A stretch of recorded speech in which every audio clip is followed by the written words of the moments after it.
何もない。あ、内見動画好きの皆さんこんにちは。不動産 YouTuber のハッシーです。いつもご視聴いただきありがとうございます。本日は私の知り合いの建築会社洛西ハウジング様より京都府福知山市にございます別荘をご提供いただきました。この度はご依頼いただきありがとうございます。しかしなぜにこのような場所に別荘を建てたのか、それは現地をご覧いただければわかると思います。ちなみに建物は平成15年に建築されていますが、ほとんど未使用に近いです。とはいえ今回売却にあたり室内の壁や床は張り替え済みです。さて本日はどのようなお住まいが待っているのか、今から内見がとても楽しみですね。気になる価格情報と販売条件は概要欄のリンクからご参照ください。そんなわけで本日は京都府福知山市より築22年の日本家屋な別荘をご紹介させていただきます。ぜひ最後までご視聴のほどよろしくお願いいたします。それでは行ってみよう。はい、ということで本日は京都府福知山市三輪町よりこの門構えがとても素晴らしい大邸宅をご紹介させていただきます。土地面積は1470坪と過去最大の敷地を保有した物件となっております。本当に周りはね何もないんですよ。山々とかもう田んぼがすごく並んだ田舎にポツンと立つ大邸宅になります。この門がすごいですよね。これ自体もおそらく宮大工さんが手掛けられた門ではないかなといったとても立派な門がついておりまして、この高ぶる気持ちを抑えきれずこの扉を開けさせていただきます。うわなんじゃこりゃ。これはすごい立派なお庭がさすが1400坪ほどありますんで、庭がめちゃくちゃ立派じゃないですか。もう石川県の兼六園を見ているような立派なお庭がついております。まあ実際兼六園は行ったことないんですけどね、こんな感じじゃないかなと思うんですけども、いやーすごいですね。ここにねちゃんと腰掛けていただけるベンチもありまして、ここに腰掛けていただくと、手前に池がありまして、こんな感じでお庭を眺めることができるんですね。多分どこにいてもこのロケーションを楽しむことができますね。そしてこちらに池がありまして、奥の方から本来は滝でね水が流れてきてこの池に水が溜まるようなんですけども、これも水深 1.5 メーターぐらい実はあるらしいんですよ。見どころが多すぎてどこから説明したらいいんかって感じなんですが、この入って右手にもちょっとね小さめの滝があって、上から水が流れるようになってますね。この石畳のこの廊下もすごい素晴らしいんですが、その手前にあるこちらの灯籠なんですけども、これも見ていただくと、はい、こんな感じで僕の身長よりもねはるかに大きな灯籠がついております。でこう見ていただくと、もう灯籠の数が何個あるのか分かんないぐらいなんですね。でこちら進んでいただくと、こういう石の橋がありまして、ここは今現在このようになっているんですが、本来はここも水をためてこの池につながるような形で設計はされてたようなんですが、実際はここに水をためたことはないそうです。はい、いやもうこれためたらねもう100トンじゃ効かないでしょうね、水の量がねいやすごい。そしてここにもねこんな感じの灯籠があるわけなんですが、こちらもこんな感じではい、私の身長よりもはるかに大きな灯籠がついております。いやーこれは立派ですね。庭師の方でも多分数日かかるでしょうね、手直ししだしたら。はい、常にこうメンテナンス、枯葉もねやっぱ放置しとくと落ちたりすると思うんで、そのあたりは手入れはまめにしていただく必要がありそうです。はい、こんな感じでお庭が好きな方はね絶対飽きないでしょうね。でこの灯籠自体にも中にちょっとここはないんですけど、照明器具がついてたりするんで、夜になるとライトアップするらしいんですよ。ちょうど池のところを見ていただくと、あちらにも今ライトがついて、ちょっと昼間なんでね、明るさ分かりませんけども、照らしてくれるようになっています。さらにこの上の部分ですね。で、本来はこの辺りにも水が流れて、先ほどの池に流れていくようなんですけれども、ゴツゴツした石がすごく並んでまして、本来であればここからですね、ポンプで水を汲み上げて、ここから水が流れて滝のように先ほどの池に水が流れていくといった形になっているそうです。そしてこの滝からお庭を眺めていただくとこのようになっております。こちらにも丸いテーブルがありまして、腰掛けていただいて、こんな感じでお庭をね眺めて癒していただけると思うんですけれども、とにかくめちゃくちゃ広いんですよ。本当にね、山あいに囲まれてすごく静かな別荘地ですね。本当に贅を尽くされた物件だと思います。13重の石塔がございます。こんなんね、敷地内で見たことないですよ。初めて見ましたよ。なんかお寺見に来てるみたいな感じですよね。はい。こちら上がっていただくと、こんな感じで奥に後ほどご紹介させていただくお住まいがあるわけなんですが、あちらも平屋建てで銅板葺きのね屋根になってて、すごく立派な建物なんですけども、はい。でまだ奥続くんですよ。でこちらにもね、本当に数え出したきりがないぐらい灯籠がたくさんありまして、こっちもねまだ奥に敷地が続いています。ちょっとした山の散歩してるぐらいのレベルですよ。でこちらもね通路がありまして、この上に直接車でね乗り上げていただくことができるようになってるんですが、上につきましてはこのようになっております。こちらが先ほど上がってきた道ですね。でこの上の部分につきましては、ここが広くなってまして、ここにバーベキューができるコンロがあるんですが、下から薪を入れて、この今波板が置いてあるんですが、ここでお肉を焼くような形の台がありまして、ここがね大理石なんですよ。ちょっとね手入れがされてはいないんですけども、全然使えると思います。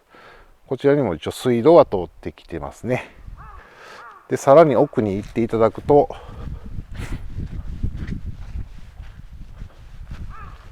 工具とか置いていただくような形でコンテナと倉庫があります。で敷地につきましては、今回は奥にちょっと見えますかね、フェンスがあるんですが、フェンスが囲まれている部分が今回の大正不動産となっているようです。先ほどはこちらから上がってきたんですけども、こちらもねちゃんと石の階段がありますんで、ここからね降りていただくことができるわけなんですが、この総工費はいくらぐらいしたんでしょうね。皆目見当がつかないお庭となっております。はい、もう本当に迷路のようですね。これはちょっと庭師の方が5人ぐらいいてもそうそう手入れは終わらないような気がします。本当に維持費だけでもすごくお金がかかりそうなお住まいですよね。はい。でこちらもね大きな灯籠がありまして、この階段を見上げていただくとこのようになっております。いやすごいな。どう説明したらいいのかわからんぐらいのボリュームがあるんですけども、一応ここもね本来水が流れていればこの石をこう歩いていただいて渡れるようになっているんですね。そして今回ご紹介させていただくお住まいがこちらなんですけれども、この縁側も素晴らしいですよね。こう人の間に竹が入っていて、ちょっとこの縁側に腰掛けていただくと、このように南側にお庭を眺めることができるようになっています。はい、ということで本題のお住まいをご紹介していきたいと思います。ちょっと庭がこれだけ広いとね、ちょっとお住まいの紹介を忘れてしまいそうなんですけども、今回ご紹介させていただくお住まいはこちらになります。平成15年に建築されたお住まいで、比較的築年数は新しい建物となっております。はい、ここでちょっと手弱できるような形で物が置いてありまして、この辺りの石も実際水が流れるようになっているそうですね。ちょっと今水は止めておられるんですが、とにかく水はたくさん使う建物に仕上げておられたこの建物、気になる室内をご紹介させていただきます。オープン。うわーいやー、さすがにあの庭ですからね。玄関もとても立派な、本当に日本家屋らしい玄関となっております。この辺りの下駄箱もすごくね、ちょっと低いんですけど、すごく日本のお住まいを象徴させるような玄関になっているんじゃないかなと思います。で、こちら石でね、玄関が作られてまして、踏み台があって、ここに畳スペースですね。おもてなしの際はやはり、こんな感じで正座をしてお客さんを招き入れることができるんでしょうね。それぐらい広さもあります立派な玄関スペースになっております。広さだけでも6畳ぐらいありそうですね。はい、こちらにカウンターもありまして、すごく高そうな壺まで置いてあります。はい、そしてこちらの引き戸を開けさせていただくと、よいしょ。わあ、ここもまた広いですね。ちょっと内装につきましては、外の外観から比べると洋風なお部屋となってるんですけども、今回クロスと床に関しては全て張り替えが終わっているそうです。で、エアコンにつきましてはビルドインのタイプになっておりまして、こちら今カーテンを閉めさせていただいてるんですが、開けていただくと、うわーやばいですね。この眺望、この建物に対してお庭が南側にあります。なので南側から日差しが入るんですが、日差し以上にですね、このお部屋からもこのお庭を楽しむことができるんですね。いやー、これはすごいなね。ちょっと言葉が見当たらないですねお部屋はこんな感じで南側から日差しが入るんで、非常に明るいお部屋となっております。そしてこちらに小さな引き戸があるんですけれども、こちらからご紹介していくと、こっちはですね、キッチンスペースがございます。はい、約 3.7 畳ぐらいの広さですね。はい、でキッチンはこれね、もうほとんど使っておられないみたいで、もう皿みたいなもんなんですよ。ただ一応これもね、お客さんがついたらお好みで合わせて交換してくださるようなお話を聞いてるんですが、別に変えなくてもいいと思うんですけどね。はい、ちなみに建物につきましてはオール電化になるので IH クッキングヒーターになっております。そして奥にね、こちらカープボードもついてるんですが、お庭がすごすぎてちょっとお部屋の紹介にならないですよねそしてこの廊下を歩いていただくと、こちらはね、勝手口になってまして、お外に出られるようになっております。北側ですね。そしてその横にトイレがあるんですが、はい、トイレにつきましてもほぼ未使用に近いんじゃないかなと思うんですけども、ただちょっとね、このトイレの色合いがちょっと人によっては好みが分かりそうなので、水回り関係はお客さんがつけばお打ち合わせの上で交換してくださるお話も聞いております。ただこれもね、別に変えなくてもいいと思うんですけどね。そしてもう一つこちら扉があるんですが、こちらにつきましては、ちょっと広めの洗面室になっております。洗濯機はこちらに置いていただくんですけれども、洗濯はされたことないんでしょうね。おそらくこの水栓皿なんですよ。使っておられてないですね。で、洗面器正台も比較的広いタイプなんですが、これもね、やっぱり交換してくださるそうなので、特に説明は必要ないかなと思うんですが、既製品のね、洗面器正台がついております。お風呂についてはこちらなんですけれども、お風呂はかなり広いめでですね、一坪以上あるタイプで、上につきましては電気式の浴室暖房乾燥機がついております。ただお風呂につきましてはやっぱりちょっと床が若干使用感があったりしますね。で、浴槽につきましてはなんとジェットバスがついております。ちょっとね、それがポイントかなと思いまして、で、西側に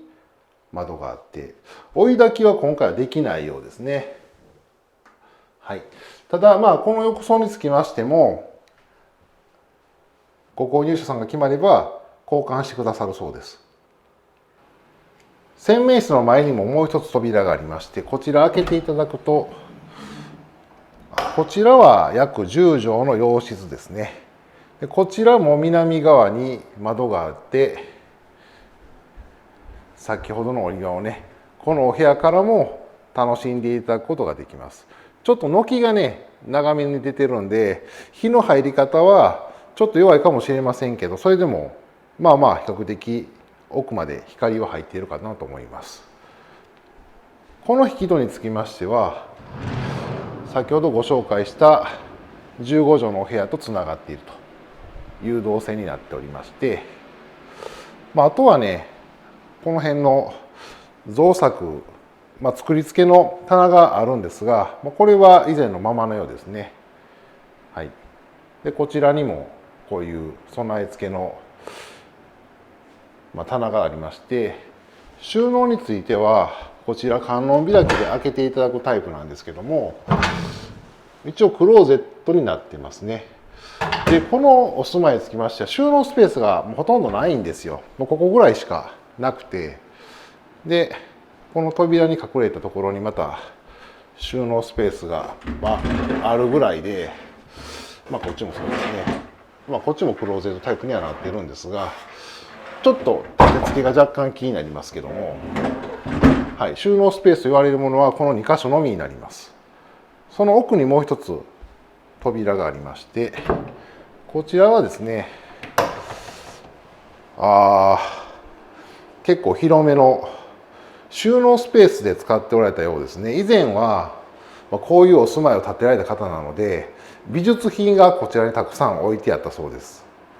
ちょっと床がね、焼けたりしてますね。でやっぱり美術品とかがね、傷まないようにこのお部屋につきましては、その美術品を保管するためにエアコンがねつけてあって、常備エアコンをつけておられたということで、先ほどお伺いしました。そして最後がですね、この10畳の部屋から出ていただいて、この15畳の部屋のこちらにも引き戸があるんですが、こちら開けていただきますと約10畳の和室が広がっております。ここもねすごく綺麗にされた、もうシンプルな感じの和室になっているんですけれども、ちゃんとここにねカウンターがありまして、下も畳になっているんですよね。でこちらに立派な床の間がありまして、これも結構高そうな壺が置いてあるわけなんですが、そしてこちらに雨戸があるんですけども、これを開けるとですね、うわー、なんじゃこりゃ。このような形で扉を全部開放して、この和室からですねお庭を楽しむことができるようになっております。もう壁画のようですね。はい、また先ほどねご紹介させていただいた縁側もあるわけなんですが、今日みたいな天気のいい日はですね、この縁側にくつろいでいただいて、本当にこのお庭をね楽しんでゆっくり時間を過ごしていただくようなことができる素晴らしい別荘地となっております。ちなみにこの縁側から見ていただいた和室はこのようになっているんですが、南側と東側から日差しが入る和室スペースになっているんですけども、本当にねこの状態で見ていただくと本当壁画のようですね。いやこれは絶景ですよ。本当にこういうお庭をね探しておられる方につきましては、ぜひ現地に足を運んでいただいてご覧いただきたいなというふうに思います。はい、ということでいかがだったでしょうか。今回は内見というよりほぼ庭に全部持っていかれましたね。人気の少ない場所だからこそできた広大な敷地にやりたいこと全部詰め込んだ金額度外視のお庭は圧巻でした。あれだけの数の灯籠をどこで仕入れてこられたんでしょうね。さらに滝と池もありましたが、計画では庭一面にも水が張れるように下地はされていたそうですが、それこそどれだけの水が必要になるのか想像もつきません。購入金額よりも購入後の維持費の方が大変そうです。まさに規格外という感じですね。みんなでワイワイ楽しむというより、静かに四季の移ろう景色に癒しを感じるスローライフを楽しみたい大企業の社長様しか手が出せないでしょうね。ZOZOの前澤社長からのお問い合わせをお待ちしております。そんなわけで本日は京都府福知山市より四季の感じることができる兼六園のような庭を個人で所有できる日本家屋らしい超高級別荘をご紹介させていただきました。動画をご視聴いただき、実際に内覧してみたいと思っていただけましたら、こちら弊社のフリーダイヤルまたは LINE 公式アカウントよりお問い合わせください。売却物件も同時募集しております。売れずにお困りの物件をお持ちの業者様、企業 PR をしたい不動産会社様、または管理しきれない地方の空き家を売却したいという方、ぜひ弊社まで YouTube を見たとお電話ください。遠方の場合はオンラインにて対応いたします。最後にご覧いただいてのご感想をコメント欄に、チャンネル登録以上に高評価ボタンを押していただけると次の動画の励みとなりますので、ぜひポチッとよろしくお願いいたします。本日の一句、四季巡る庭の表情を変わりゆく。本日もご視聴いただきありがとうございました。